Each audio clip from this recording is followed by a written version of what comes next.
तो चलिए आज बात करते हैं एक ऐसे महान आध्यात्मिक गुरु की जिन्होंने दुनिया को प्रेम और समानता का एक नया रास्ता दिखाया, गुरु नानक देव जी।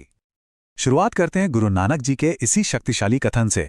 सोचिए, ये एक ऐसी घोषणा थी जिसने उस समय के समाज को सीधी चुनौती दी और इसने एक सार्वभौमिक मानवता की नींव रखी।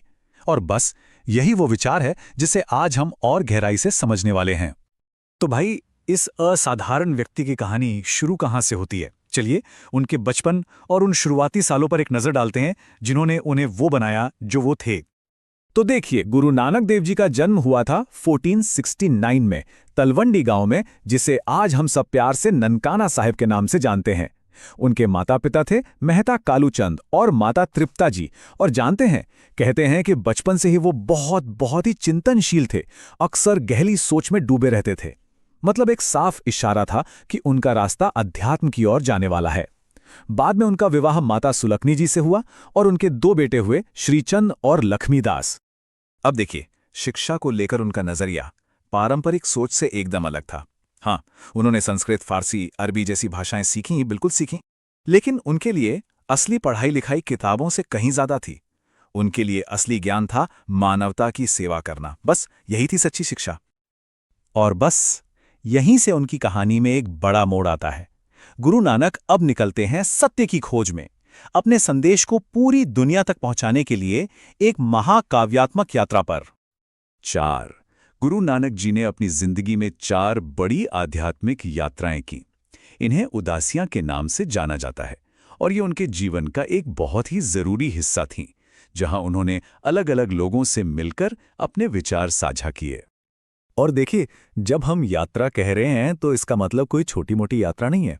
ये सफर उन्हें भारत, नेपाल, तिब्बत और यहां तक कि अरब और फारस तक ले गया। जरा सोचिए, ये दिखाता है कि एकता का संदेश फैलाने के लिए वो कितने प्रतिबद्ध थे, और वो भी उस जमाने में जब सफर करना आज जैसा आसान तो बिल्कुल नहीं था। और वो जहां भी गए, उनका संदेश बहुत ही सीधा साधा लेकिन उतना ही गहरा था। एक ओंकार सतनाम। इसका मतलब क्या है? इसका मतलब है कि बनाने वाला एक ही है और सत्य ही उसका नाम है। यही उनके विश्वास का केंद्र था, एक ऐसा ईश्वर जो धर्म की सरहदों से कहीं परे है। तो सवाल ये उठता है कि इन सभी यात्राओं और अनुभवों से उन्होंने सीखा क्या और दुनिया को क्या सिखाया? देखिए, गुरु नानक ने अपनी पूरी सीख को 3 बहुत ही सरल लेकिन बहुत ही शक्तिशाली सिद्धांतों में समेट दिया, जो किसी को भी एक अच्छा आध्यात्मिक जीवन जीने का रास्ता दिखा सकते हैं। ये हैं वो 3 स्तंभ जो एक अच्छे और सच्चे जीवन की नींव हैं।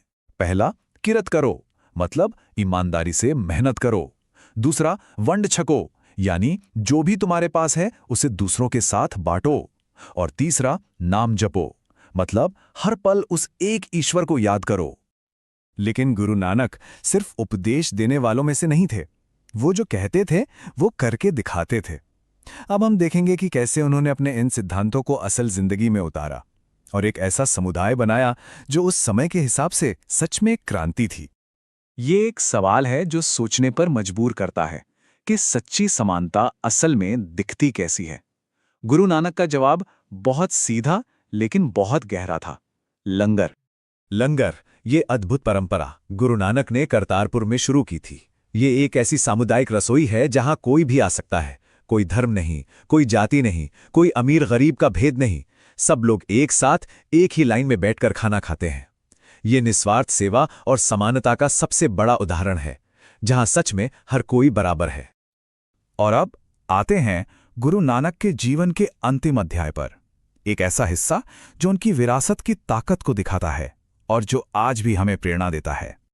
22 सितंबर 1539। इस दिन गुरु नानक शांति से इस दुनिया से विदा हो गए।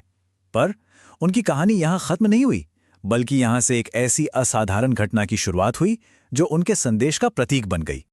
उनके जाने के बाद हुआ ये कि उनके हिंदू और मुस्लिम मानने वालों के बीच एक प्यार भरा विवाद शुरू हो गया।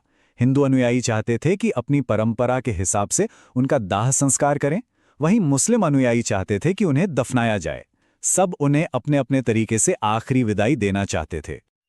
और फिर कुछ ऐसा हुआ जिसकी किसी ने कल्पना नहीं की थी।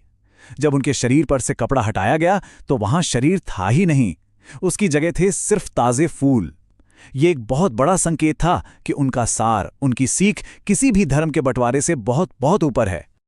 और बस यही गुरु नानक की सच्ची विरासत है।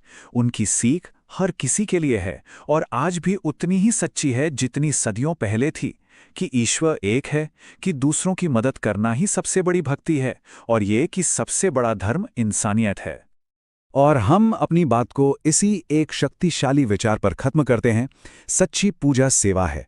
ये एक बहुत ही गहरा और प्रैक्टिकल संदेश है। ये हमें सोचने पर मजबूर करता है कि आध्यात्म का असली मतलब क्या है। ये किताबों या रस्मों रिवाजों के बारे में नहीं है। ये इस बारे में है कि हम अपने आसपास के लोगों के साथ कैसा व्यवहार करते हैं, कैसे कर्म करते हैं।